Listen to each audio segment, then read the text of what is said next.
This is young Jackson. He's 15 years old. He's sincere and tries hard to succeed, but has not received much guidance on how hard skills are acquired and how to succeed at something. Well, he has a long way of failures ahead till he finally learns how complex skills are really acquired. This is today's Jackson. He approaches learning in a radically different way. If he commits to something, God willing, he will achieve it. Have you ever pondered over the difference between success and failure? You may have seen multiple groups of students, like this group and this group. Both practice writing, but why does one group keep getting better while the other seems to have hit a plateau? In this video, I will share exactly this with you. If you've ever felt stuck while learning a complex skill, feeling as though you're not making progress despite your efforts, then this video might just have the solution you've been looking for. Before we dive into what changed for Jackson, let's talk about the two types of skills. This is important to choose the right strategy for mastering the skill you're working on. We can categorize skills into two main types. The first type includes linear skills like basic cooking, assembling something, solving a straightforward math equation, preparing a microscope slide, or knitting a scarf. These skills follow a clear, ordered series of steps. The second type involves complex skills.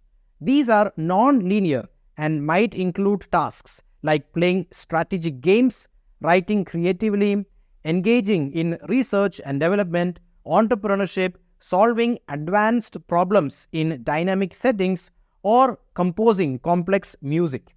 These skills require juggling multiple variables, making decisions on the fly, and applying interdependent skills. It's crucial to recognize the type of skill you're dealing with.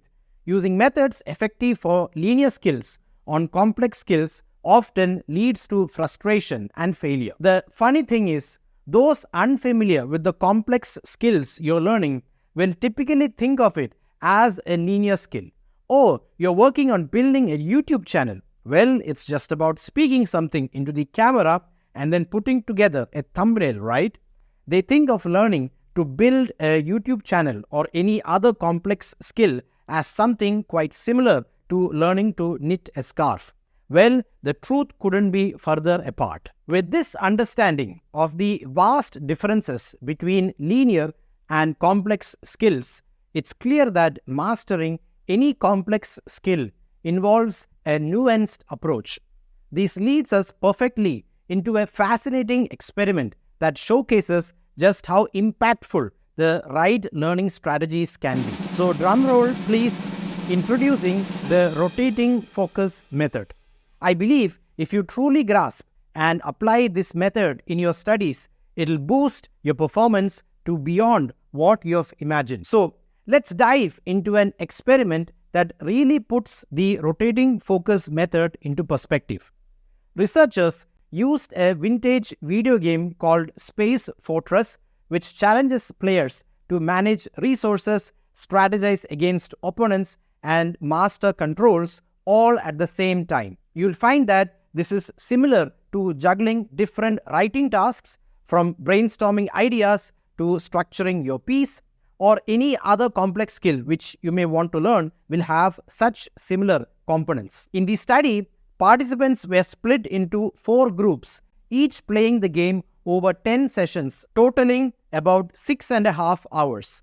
The control group played normally, while each of the other 3 groups concentrated on specific aspects of the game. Group 1 on ship controls, another on mine placement strategies, and the third group altered between these 2 focus areas. Interestingly, despite all spending the same time playing, the results varied significantly. The control group's average score was around 1,000 points, while those focusing on specific tasks scored higher, around 1,500 points, but the rotating focus group was the real star, scoring an impressive 2,000 points.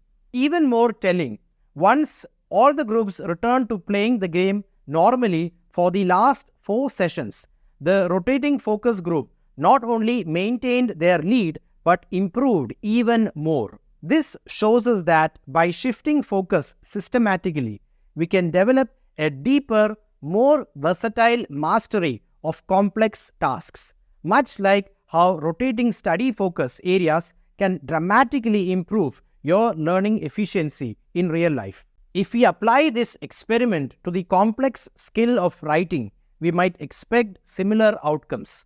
Imagine one group writes essays continuously for 6 sessions.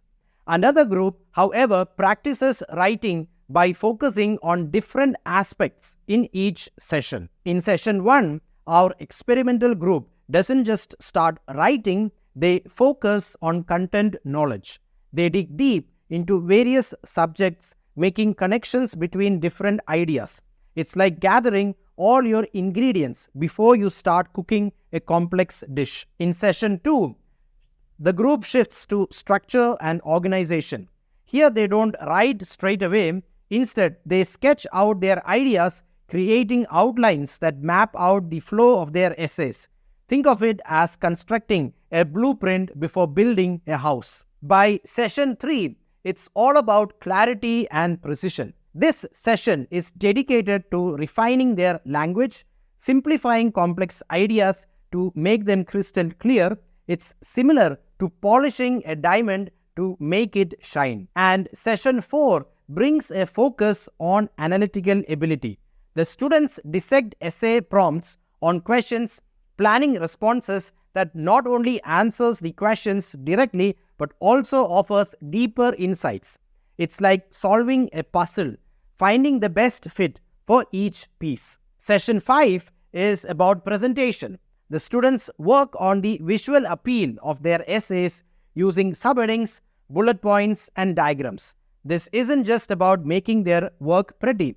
It's about enhancing readability and impact, much like staging a home for sale. And finally, session 6 centers on time management.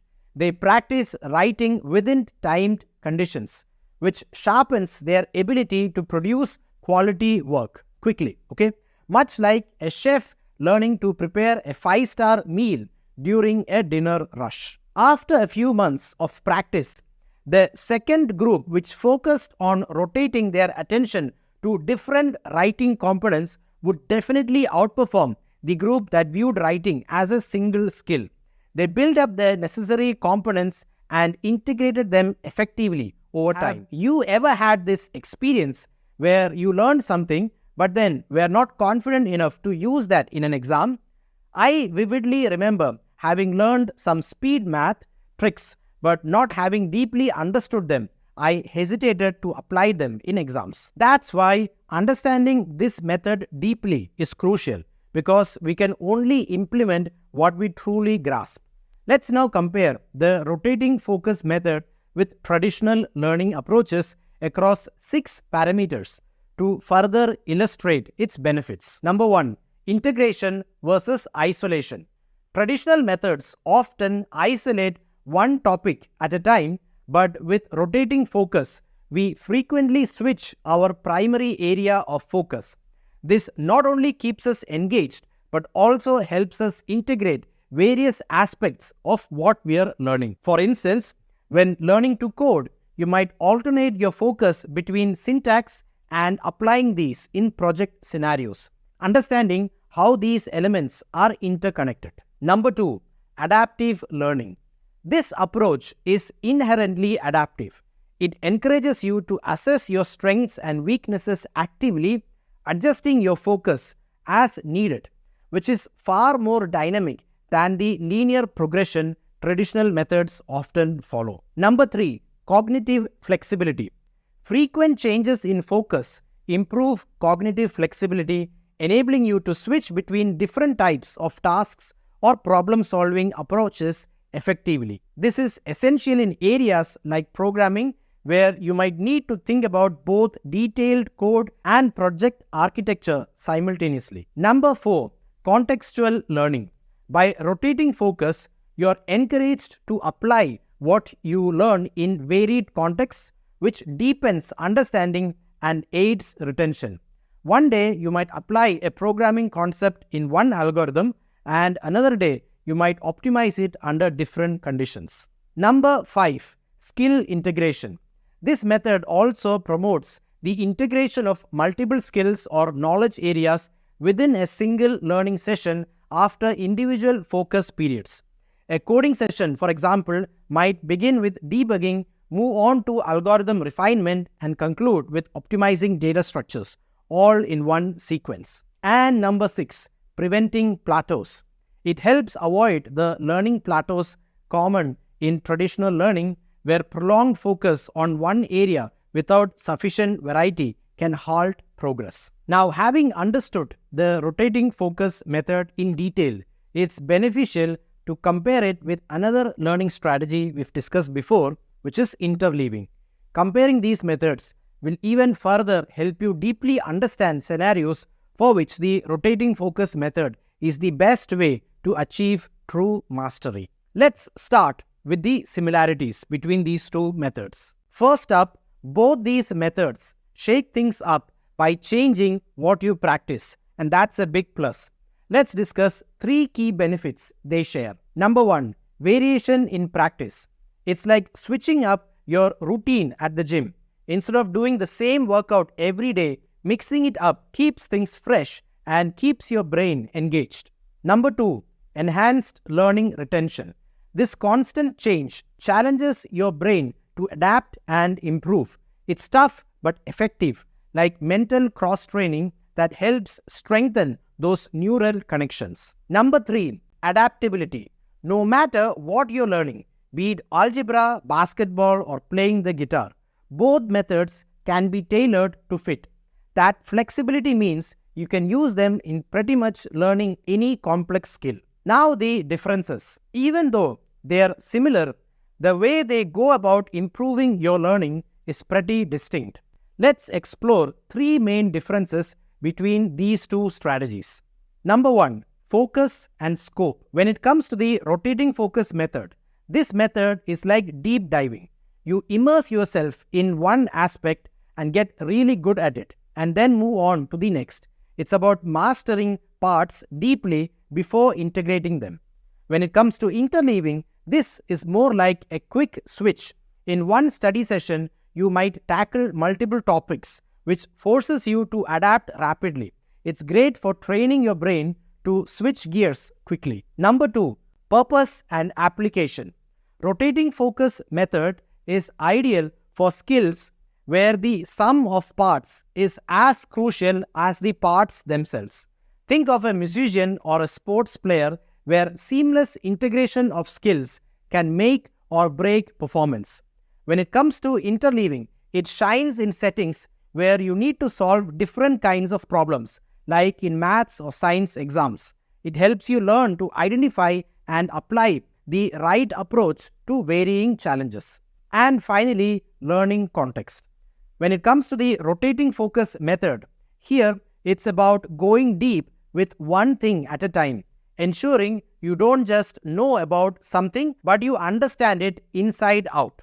Interleaving, on the other hand, is about breadth, quickly moving between areas, which enhances your mental flexibility and your ability to think on your feet. So the next time you're up against a tough skill, consider focusing intensely on one aspect, then switch again. When you circle back to the first skill, you might find you understand it even better. I'm willing to bet you will find this rotating focus leads to more significant gains than trying to keep all the balls in the air at once. This focused yet flexible approach might just be what you need to move past those stubborn learning blocks and achieve the success you've been aiming for. By adopting this method, you'll find that you can avoid plateaus and continuously improve your skills to achieve your goal.